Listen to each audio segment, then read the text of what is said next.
Hi, it's Jen from Shabby Fabrics. I have a project for you today that I think your kids are going to love.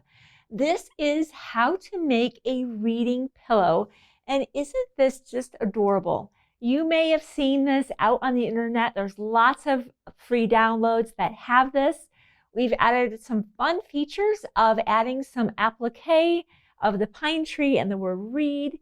That'll be prefused and laser cut in the limited amount of kits that we have.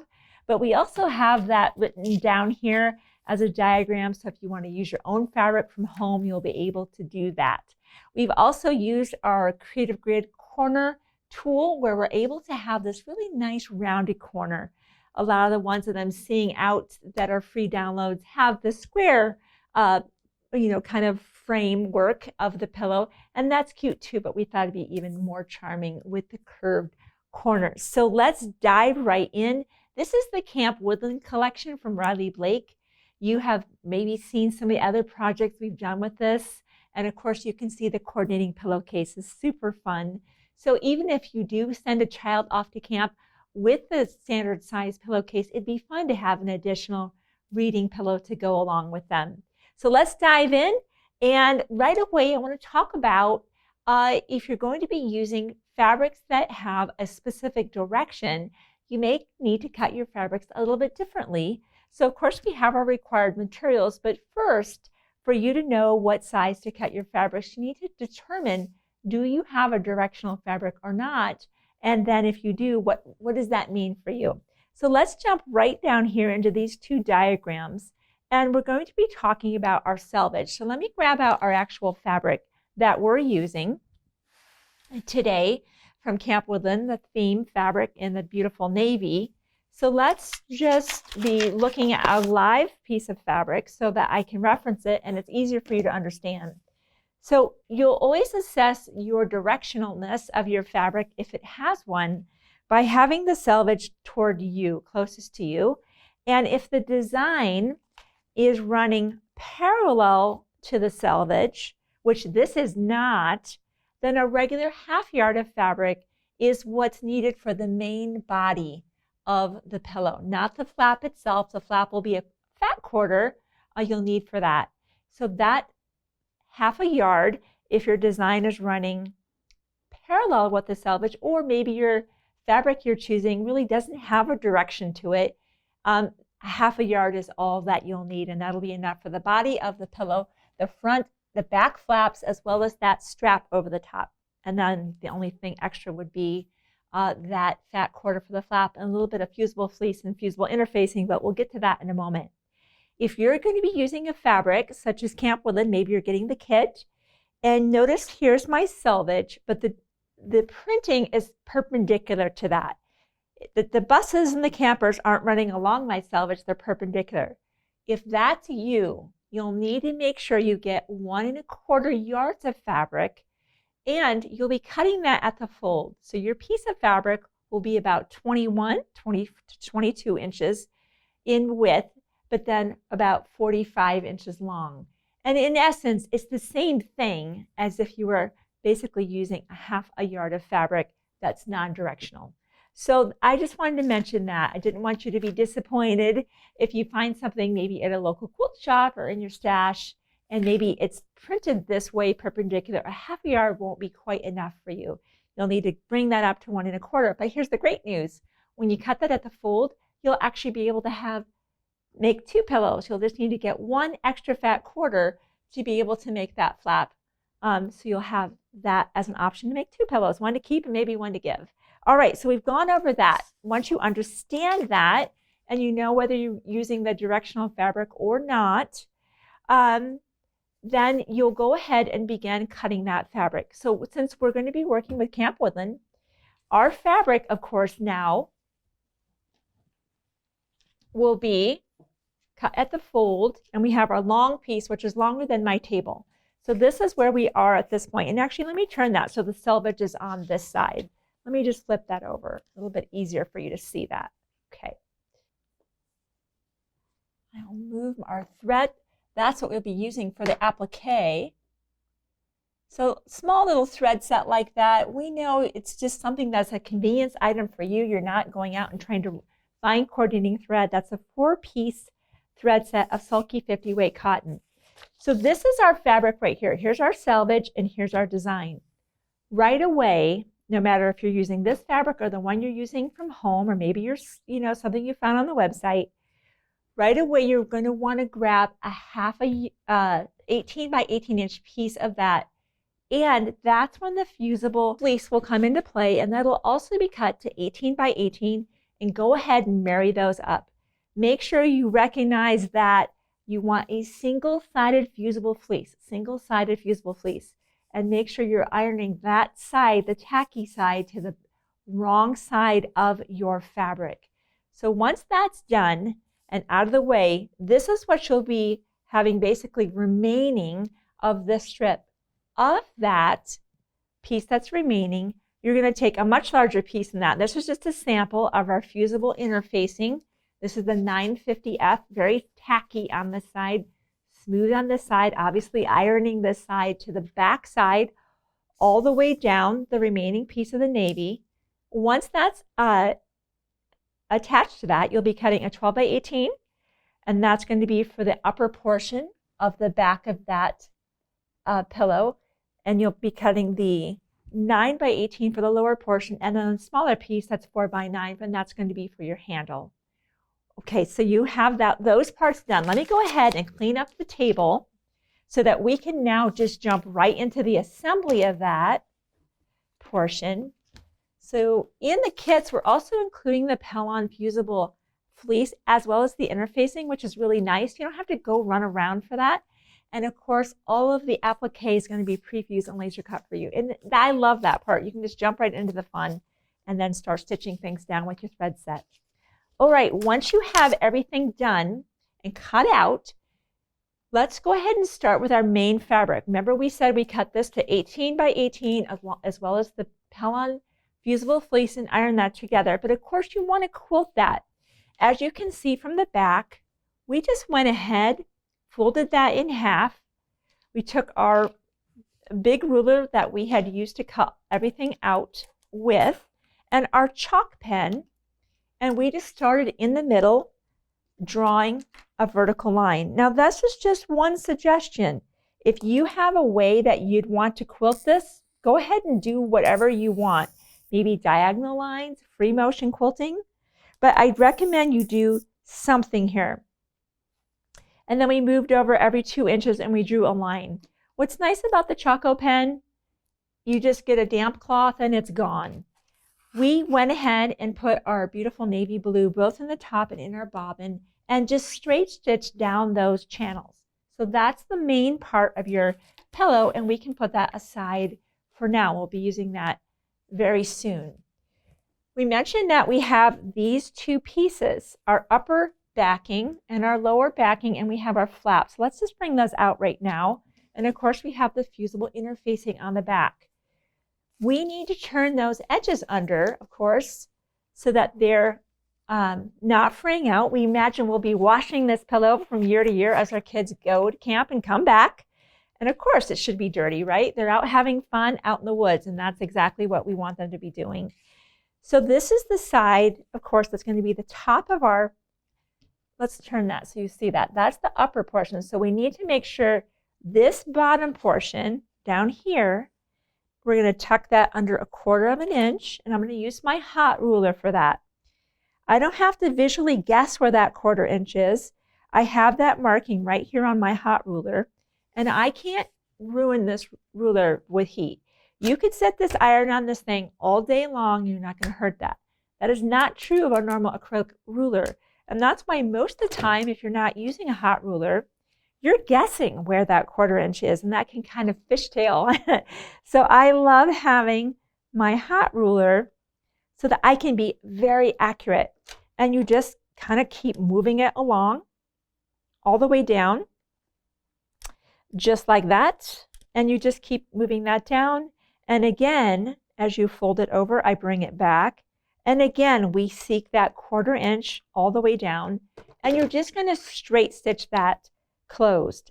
You're going to do the same thing here. This is the lower portion of our back right there. But now it's this top edge that's going to be turned under a quarter and stitched.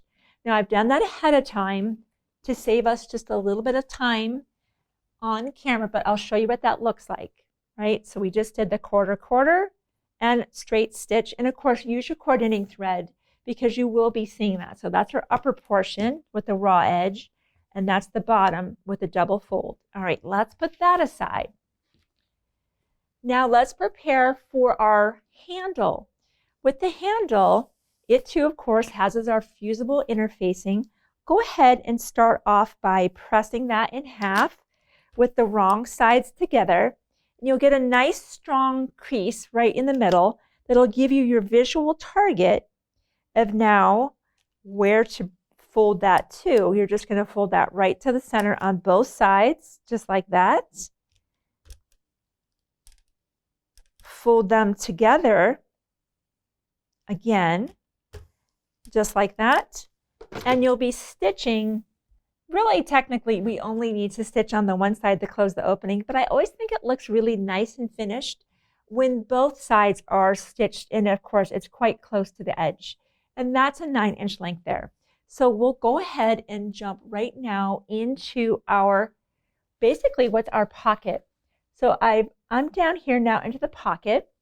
So let's grab that out. And of course, that too, remember I said that, actually we have 1 1/3 yards is our fabric requirement for that fusible interfacing. That extra piece is now going to be going on the back of your 18 by 18-inch pocket fabric. So this is got a piece of fusible interfacing on the back. Our first step will be to go ahead, fold that in half, and understand where that is. We want to have a nice strong crease in that. But before we sew that closed, if you're going to be adding the appliqué to that, of course, if you're buying the kit and you don't want the appliqué, you can leave that off by all means. But I think it's fun to be able to say, read, encourage that. This is when you'll open that up and you're just referring to your photo. And that's when you begin to peel the paper off your shapes. Now, if you're not buying the kit, all you'll need to be doing is we have a small package of the Heat and Bond Light, and our shapes have been reversed for fusible applique. So you'll just be using the Heat and Bond Light. And again, it too has a bumpy side and a smooth side. The bumpy side will be down, and you'll simply trace around those letters. Roughly cut around the letters initially, just to get them out, okay? Then you're going to cut exactly on that line, including that inside cut. That's why it's so fun to be able to get the kit where you don't even have to worry about the tracing and the cutting. Once you have your shapes prepared and they're cooled down, you're just going to remove your fusible webbing off the back and you begin to lay out your shapes. I want to point out that the trunk of our tree is sewn into the seam allowance. So don't have that above that. It's nice when it can be secured right into our seam allowance. And of course, you can be looking at the photo of the project, but to make sure you have it where you want it to be. And now notice how that's my fold. So I need to scoot this down so that I don't have the tip of my tree going over the fold. That's why we established that so we know where our boundary is. And of course, you're laying out the words read and exclamation point. And with medium heat. Once that's done, that's where the thread comes in to play. And you're just going to straight stitch those. Maybe use a blanket stitch, satin stitch, or whatever you choose. Once the applique is done, then we go ahead and fold that in half. And we just top stitch straight across there. Now I've done that ahead of time. Let me grab that for us. And that's what that'll look like. What's nice about that is it keeps the applique on that side. So this side is smooth. There's no thread there. And we just top stitch that closed. So let's keep moving along in our assembly. Now we get to start putting everything together. So let me just get a little bit of space. Okay, we know what our project is going to look like. I'm going to put that off to the side. always just limited space here, but I want you to see what I'm doing. All right. So let's start off with our main pillow. And of course, you get your damp cloth so the chalk's not there, so don't worry about that, it'll go away. Now we'll go ahead and we'll bring our handle in. And notice we had our center line, our center of our, and then we have our two lines that are 2 inches apart. We're going to take our handle, and if you center that strap, hopefully you can see this is the center line, and I'm going to split that just like that, just like this. So let's find the center of that little. That's going to go in line with this, and that's going to split that line, and this is going to split that line just like that, and kind of press it down. Now you can clip that in place. I'll give you a couple options here, and we mentioned in the download pin or clip. So if you choose to pin, I would not use anything lighter than a flower head pin. The lighter weight patchwork pins would easily bend here and are not quite right. So you might want to even maybe do a combination. If I put this pin back here, I can leave it in place. The other thing I'm going to actually do is I'm going to put a pin in here, because what I found was later on when I was putting everything together, this flap wanted to come up and interfere. So this pin's going to actually stay there throughout more of the processes, but you'll see that shortly. Now, once that's done, the next thing I'm going to do is bring my pocket on top of here, and we're going to basically do an 1/8 inch seam right across the top here. You can even go all the way across the other side if you want. We want to secure the handles in place, and we're going to secure this pocket in place before we start putting the back kind of 2 flaps on there. If you try to do that all at the same time and not kind of pre-baste these and secure these, things can get a little bit wonky and may not come out quite the way that you want. So I would encourage you to it doesn't take that much time to just add in those basting stitches. Now, if you choose to clip, that's great. We've got 2 size clips, the small or the large. They both work well. Either one. I'm just going to clip this and go so about 1/8 of an inch, and just secure that here on just these sides and across the top, again, about 1/8 of an inch.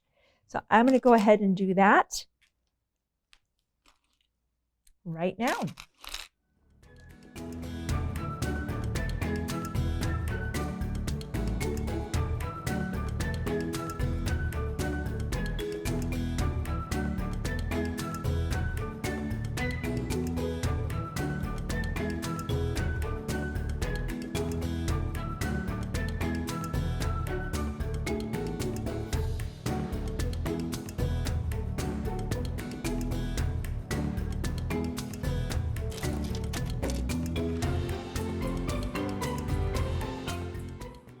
Okay, so we are getting so close to basically the last step here, almost last step, I should say, almost last step is let's take out those 2 pins, but I'm going to leave that one in there again so that flap doesn't ride up for this next step.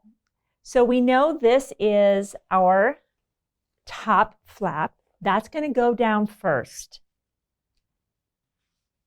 And now will come our bottom. And we're going to clip everything. Just secure that all the way around with clips. Now, if you are not wanting to round the corners, your next step is really to sew a 1/2 inch seam all the way around on all 4 sides and basically turn that thing through. Actually, we recommend that you not only use a 1/2 inch seam allowance, but because we're trying to get a pillow form in there, and this is going to be potentially used quite ambitiously at camp and maybe beyond, not only sewing a 1/2 inch seam allowance, but coming back and sewing just inside of that with a 3/8 inch seam allowance. but I'm getting just a little bit ahead of myself because I think the rounded look is so fun, so cool, that I'm going to go ahead and keep clipping, and then I want to show you what the options are of using this corner tool, because you have more than one choice and you can make your decision of what you want to do with that. So let's go have a look at this Creative Grid tool. And it's really kind of for style points. You've got basically some different choices here. I could really round that corner. We chose, what your choices are is a 1.5 inch radius, you have a 2-inch radius, or a 3. We did a 3.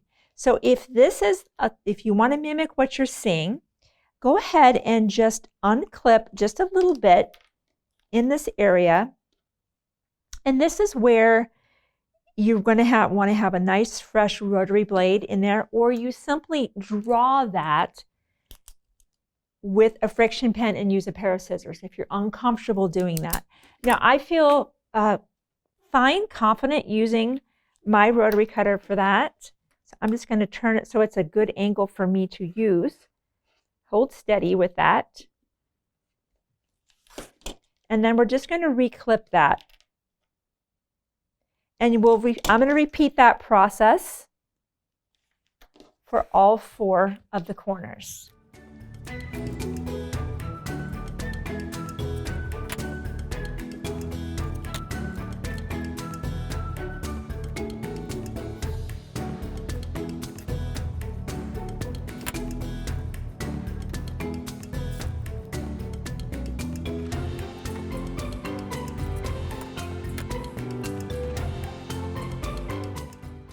Okay, so as I mentioned, we're going to go to the sewing machine. I'm going to go 1/2 inch all the way around, stop, and then 3/8 of an inch all the way around. So let's go ahead and do that.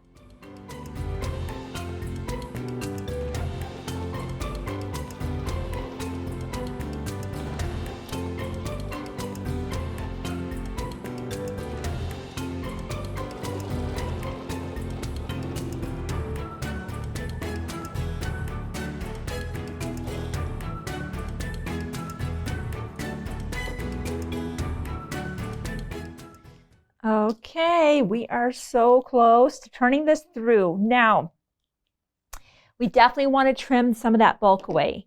If you're comfortable using the rotary cutter, by all means, it's really thick. So I do think a pair of just kind of good quality, really sharp scissors. I think these are the Clover Bordeaux. I'm pretty sure these are, you know, the Karen K. Buckley's we have if you don't have a good pair at home. We'll just trim this out. I want to mention that the pillow, you know, we started with an 18-inch shape, as you know, and we used 1/2 inch seam allowances. So technically our pillow is 17 inches, and pillow forms are usually 16 or 18. We went ahead and used the 16-inch pillow form, and what's nice about that, having a little bit of a buffer in there, the fact that the pillow's about 17, maybe even slightly less by the time it's quilted, is it's just a little bit easier to get the pillow form in and out. So if you do want to wash it, of course, that pillow form needs to come out of there. So let's get that all the way trimmed out. Let's turn this through. We know we have one more pin inside there that we kept in there to keep the flap out of the way. And then we'll use our point turner to smooth everything out. And we can see our pillow. Or I keep calling it a pillow. Well, I guess it is a reading pillow, right? But I kind of think of it as a bag in a way because it's holding a book. So let's turn that all the way out. The Clover point turner not only has points, but it has this curve. So that's my go-to, whether it's a curved shape or a point, and I'm trying to get that all the way out, and I have a hard time getting, just like that. I can't really get my fingers in there, but it can get in spaces. Let's go ahead and unpin that my fingers just don't go, or it's too tight maybe. Let's smooth that out and in those 4 corners. And then I can't wait to show this to you. You know, we often have giveaways and fun things when we have samples we've made on set. If you have not already joined our social media channels, Instagram, Facebook, and even join us on Pinterest to see all the beautiful things that we photograph here, I would invite you to go ahead and do that and share this video with a friend. Now, I'd go ahead and press this out as well. Of course, my iron's probably cooled down by now, but this is how adorable our reading pillow is. And of course, slip in a book, snacks, a cute little teddy bear, whatever we're going to do. And there we have it. It's just an amazing little reading pillow. So I know this has been a longer video, but I hope that you have enjoyed learning how fun and easy these are to make. And I know our kids are going to love using these. So thanks again, and I'll see you soon on another Shabby video.